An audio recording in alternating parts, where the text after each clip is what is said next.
Online market place আসার পর থেকে ভার্চুয়ালি বাড়ির পুরনো টিভি, ফ্রিজ, চেয়ার, টেবিল থেকে শুরু করে এমন নানা ধরনের জিনিস বিক্রির কথা বহুবার আমাদের নজরে এসেছে। শুধু তাই নয়, ছোট স্প্রিং থেকে ঘুঁটেও এসব বিক্রির জন্য আমরা দেখেছি। তবে তাই বলে একটা পুরো গ্রাম বিক্রি, শুনে অবাক লাগলেও এমনটাই ঘটেছে স্পেনের উত্তর পশ্চিম অংশে অবস্থিত এক গ্রামে। স্পেনের ওই গ্রামটির নাম সালতো দে কাস্ত্রো।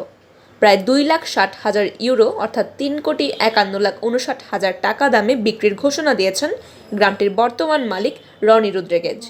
জানা গেছে, প্রায় 3 দশক ধরে জামেরা প্রদেশের পর্তুগাল সীমান্তবর্তী এই গ্রাম পরিত্যক্ত অবস্থায় রয়েছে। গ্রামটি যেখানে অবস্থিত সেই এলাকাটি শূন্য স্পেন নামে পরিচিত। স্পেনের রাজধানী মাদ্রিদ থেকে গাড়িতে করে প্রায় 3 ঘন্টা দূরত্বে অবস্থিত এই গ্রামটিতে ইতোমধ্যে 44টি বাড়ি, হোটেল, চার্চ, স্কুল ও সুইমিং পুল ইত্যাদি রয়েছে।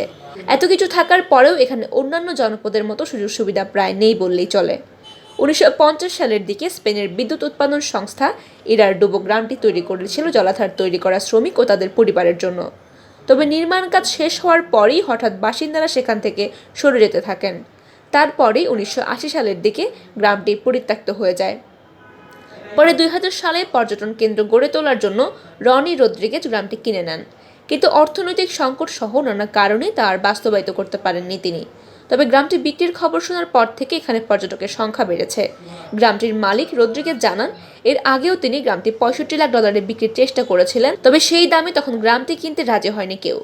তবে এখন যে দাম হাঁকছেন তা শুনে অনেকেই তাতে আগ্রহ দেখিয়েছেন, কারণ এই দাম দিয়ে বার্সেলোনা বা মাদ্রিদের মতো শহরে সর্বোচ্চ 1 বেডরুমের ছোট একটি ঘর কিনে ফেলা সম্ভব।